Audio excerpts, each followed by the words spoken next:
Silahkan, Khadatul Syekh Andre Rosiade. Terima kasih Bu Ketua, pimpinan, anggota, Pak Simon, Pak Dirut dan jajaran, seluruh direksi, holding maupun subholding. Memang banyak teman-teman sudah menyampaikan, saya hanya menyampaikan sedikit saja. Yang pertama, kita tahu Pak Simon diangkat jadi komut Pertamina, lalu dilanjutkan jadi Dirut ya. Pertama jadi komut dulu. Pas Pak Simon jadi komut itu saya mendengarkan banyak dari Bapak dan Ibu di depan saya ini mengucapkan syukur, alhamdulillah. Alhamdulillah kami banyak punya komut yang baik gitu. Nggak stres lagi kami, ada yang marah-marah gitu. Itu Pak Simon jadi komut. Ya.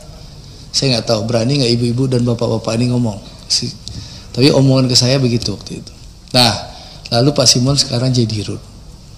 Yang saya tahu, pengangkatan Pak Simon ini ditugaskan oleh Presiden Prabowo untuk memastikan bahwa Pertamina ikut berperan aktif dalam swasembada energi.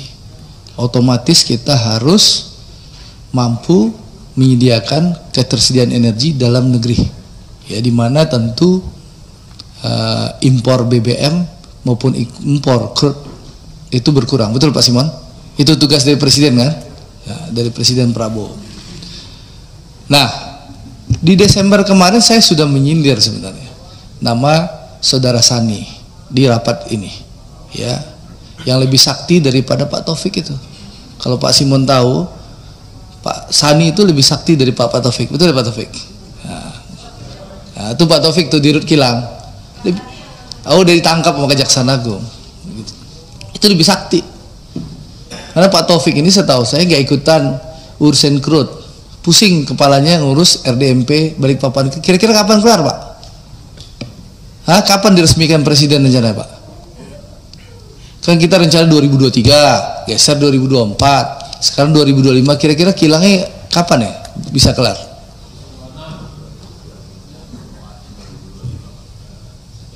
September 2025. Nah, saya berharap jangan molor lagi, karena kilang ini bukan hanya urusan menghasilkan BBM Pak Simon, tapi juga petrokimikal, juga akan mendukung dan mendukung Indonesia juga bisa swasembada farmasi nanti. Ya, ini perannya bukan hanya urusan BBM, tapi juga banyak hal karena ada menghasilkan petrokimikal. Jadi tadi disampaikan Pak Herman Khairot, kita tunggu roadmapnya Pak Simon. Ya, nanti habis Lebaran kita akan undang lagi. Tolong Pak Simon paparkan priorisasi Simon alias Mantiri menjadi Dirut Pertamina, apa langkah-langkahnya untuk mencapai arahan Presiden Prabowo bahwa kita bisa berswasembada energi. Apa langkah-langkah Pertamina? Ya, meningkatkan cadangan sumber minyak kita, lalu kilangnya gimana, lalu energi baru dan terbarukan yang disampaikan Pak Adi tadi. Nah, itu yang kita tunggu pertama, ya. Yang menarik ini, yang soal kasus ini. Jadi saat kasus berkembang, Pak Simon dan teman-teman Pertamina, itu saya bangun tidur tanggal 1 Maret, tiba-tiba rame di medsos. Ya, rame di medsos. Saya di Instagram saya itu diserang ribuan buzzernya Ahok. Ya, buzzernya Ahok. Saya lihat, kenapa saya diserang sama buzzernya Ahok, temannya Pak Darmadi ini gitu loh. Iya, buzzernya banyak 0. Kalau Ahok ini akunnya rata-ratanya postingannya 0, followernya 0 gitu loh. Saya screenshot Pak. Jadi kalau di proses hukum saya bisa buktikan nanti. Jadi itu buzzer Ahok. Nah, itu menarik nih, ntar dulu. Menarik, saya kaget kan. Tanggal 1 kenapa? Oh, saya lihat ternyata di TikTok rame.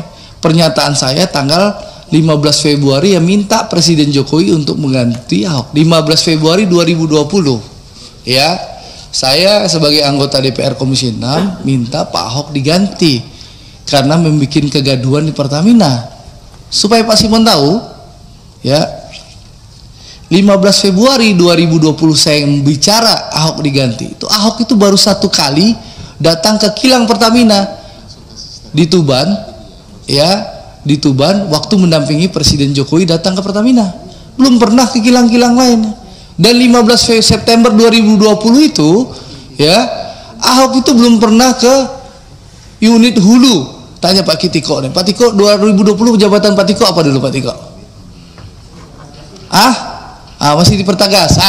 Nih, PHE dulu Pak Taufik ini kan orang hulu. Pernah nggak Pak Ahok itu September 2020 waktu saya belum pernah kan? Kayak ini dulu belum. Jadi dia hanya banyak omon-omon Pak Darmadi.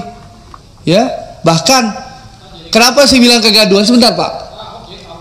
Jadi kegaduhan, contoh Pak Simon punya direktur SDM sama namanya Hersuk. Sebelum Hersuk tuh ada orang tua namanya Pak Kus. Ya. Nah, bapak-bapak ini tahu bagaimana Ahok membentak-bentak tuh orang tua Pak Kus itu, ya. Karena apa? Pak Ahok minta ada orang yang dinaikkan promosi tapi tidak sesuai jenjang kepangkatan. Ya Pak Kusnya nggak mampu menaikkan. Dimaki-maki lah Pak Kus itu. Saya bisa ganti Anda loh. Saya bisa ngomong sama Menteri BUMN. Kok perlu Menteri BUMN nggak setuju? Saya bisa ngomong Presiden. Karena Ahok dulu temannya Presiden, Pak. Saktiman Raguna dulu. Jadi meskipun saya minta dicopot, nggak mungkin dicopot karena Ahok itu temannya Presiden. Saktiman Raguna Ahok itu, Prof Darmadi. Pulang keluar dari penjara langsung bisa jadi Komod Pertamina. Nah, tapi yang menarik setelah Kejaksaan Agung melakukan penangkapan, membongkar kasus korupsi yang mengagetkan kita semua ya. Kalau itu benar ya, itu mengagetkan kita semua. Saya berpikir malingnya si Sani itu main impor crude aja. Ya, saya nggak sangka kalau dia nyolong di RON juga. Ya. Itu kalau itu terjadi, ya, itu Ahok ngapain aja Pak Darmadi, ya? Padahal Ahok itu menikmati loh penghasilan puluhan miliar jadi Komod Pertamina. Jadi dia marah-marah ke Pak Alfian, maki-maki Pak Alfian di ruang rapat, itu ngapain aja, ya? Karena di Ahok itu komisaris utama 2019 sampai 2000 berapa sih terakhirnya? Dia alasannya kan nggak 2024. Bayangin Pak Darmadi puluhan miliar per tahun. Belum lagi rajin main golf gitu loh. Itu fasilitas yang didapatkan Ahok sebagai Komod Pertamina. Dan kita tahu di Undang-Undang Persero, ya PT Komod tuh bisa ya melaporkan. Lihat Erick Thohir, Menteri BUMN. Ada kasus Jiwasraya. Dia dapat data, dia datang ke Kejaksaan Agung. Jiwasraya diproses. Asabri, Pak Erick bersama Pak Prabowo punya data. Pak Erick lapor ke Pak Prabowo, Pak ini proses bagaimana? Kata Pak Prabowo, lanjutkan proses hukum Pak Erick. Diproses Asabri. Ahok ngapain selain ngebacot, omon-omon, marah-marah, maki-maki bapak-bapak? Apa yang dilakukannya? Ada nggak dia bawa data ke aparat penegak hukum? Nggak ada kan? Ngapain dipanggil? Kita ngapain ngasih panggung orang yang sudah pensiun, nggak berbuat apa-apa, lalu sekarang setelah Kejaksaan Agung melakukan penegakan hukum, dia mau jadi pahlawan kesiangan.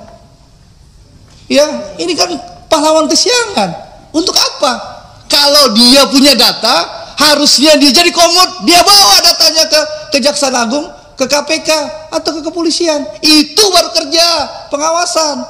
Kalau sekarang setelah Jaksa Agung di era Prabowo melakukan penangkapan, lalu dia ngebacot, oh kalau saya bisa, saya punya data. Lu ngapain aja lu bro selama ini gitu loh.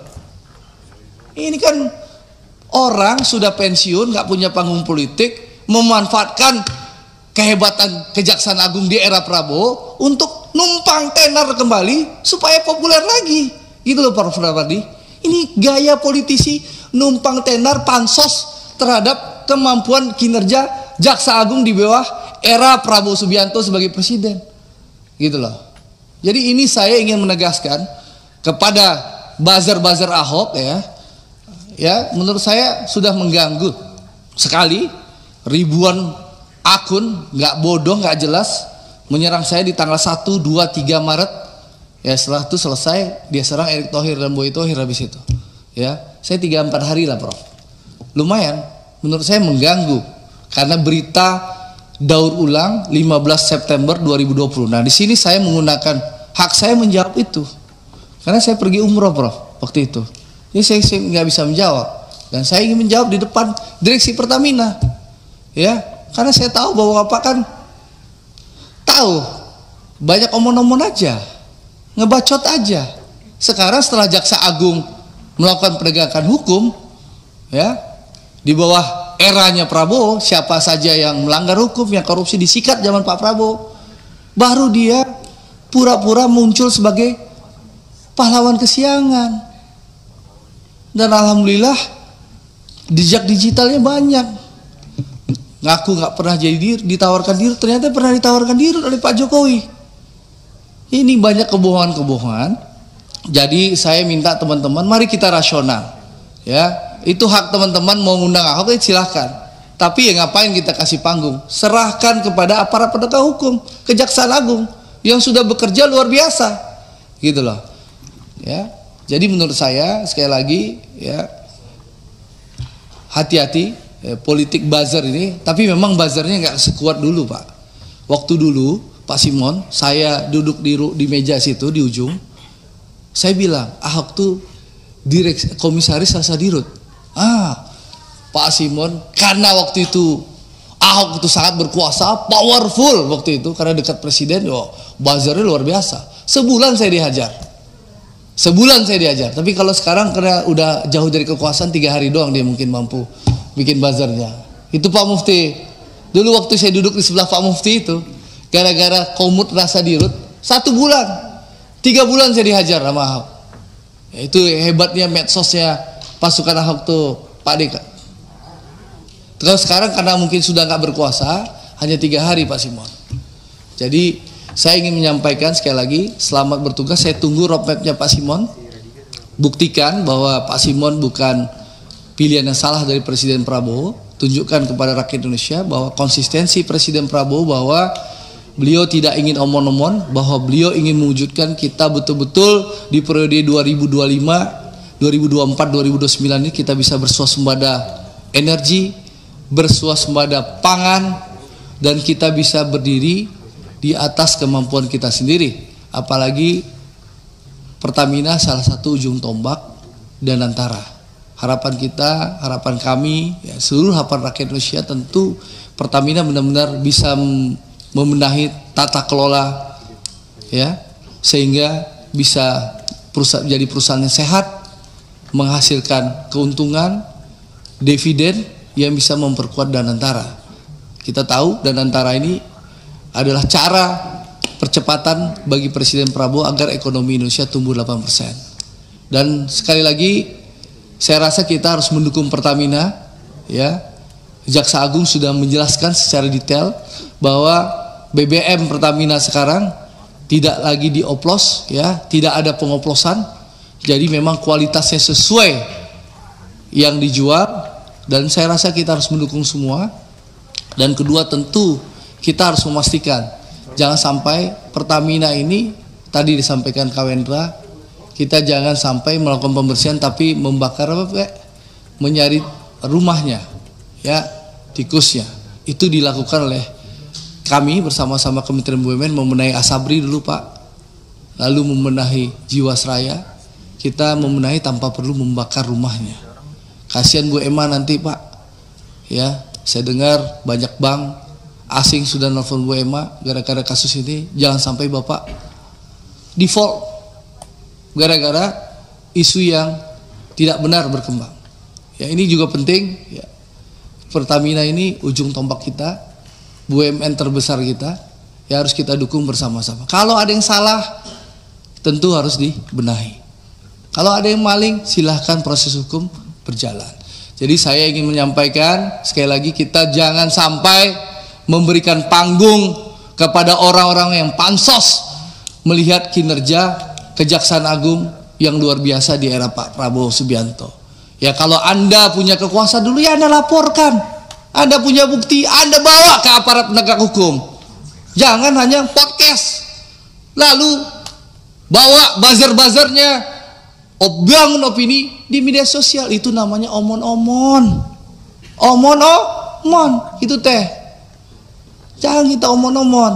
Kalau Anda menikmati puluhan miliar sebulan, setahun, Anda terima penghasilan dari Pertamina setahun, ya, lebih gede kan penghasilannya Ahok di Pertamina daripada Prof Darmadian di DPR, betul? Lebih besar penghasilan Ahok di Pertamina jadi komut atau penghasilan Prof Darmadi di DPR? Puluhan miliar, Prof. Besar nggak? Nah, jadi gitu. Iya, 60 juta Prof sebulan. Kalau Ahok miliaran.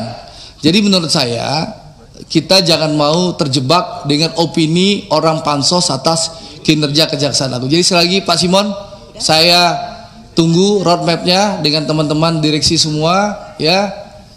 Mari bekerja keras. Sekali lagi, mari kita bersama-sama benahi Pertamina, dan mudah-mudahan saya berharap di era Pak Simon betul-betul kita bisa wujudkan swasembada energi, ya.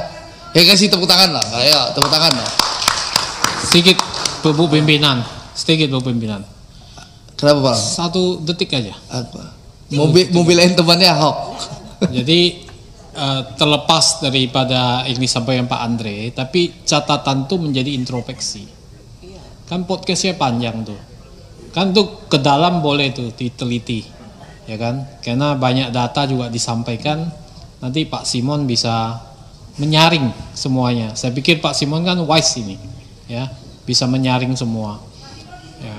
Yang kedua, sebetulnya ini sekarang memang buzzer-buzzer ini banyak kan, termasuk saya nih korbannya, Dre.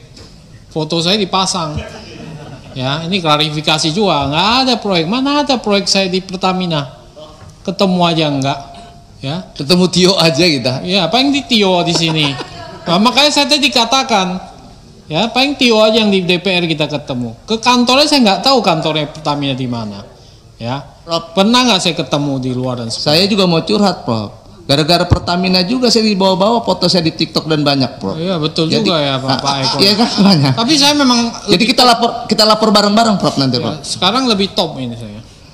Pasang fotonya. Jadi itu. Ya, jadi tapi kan Prof nggak ditulis kan sama koruptor, kejaksaan, KPK, suruh periksa Prof Nurdin enggak? Ada, kita kan nggak ditulis kan. Nah, Ahokers itu melakukan hal itu, Prof. Iya. Menurut saya itu politik nggak sehat, ya, sekali lagi. Nah, ini penting kita sampaikan, ini kan terbuka di publik supaya juga kita jangan sampai, ya, termakan opini yang tidak sehat, cara-cara yang tidak benar, ya, dalam berpolitik, ya.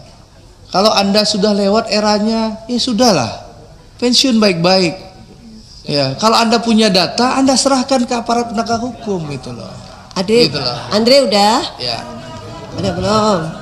Cukup. Jadi gitu, Saudara Mufti sampaikan kepada temannya Ahok. Terima kasih. Wassalamualaikum warahmatullahi wabarakatuh. Terima kasih Pak Andre yang luar biasa. Terima kasih, terima kasih.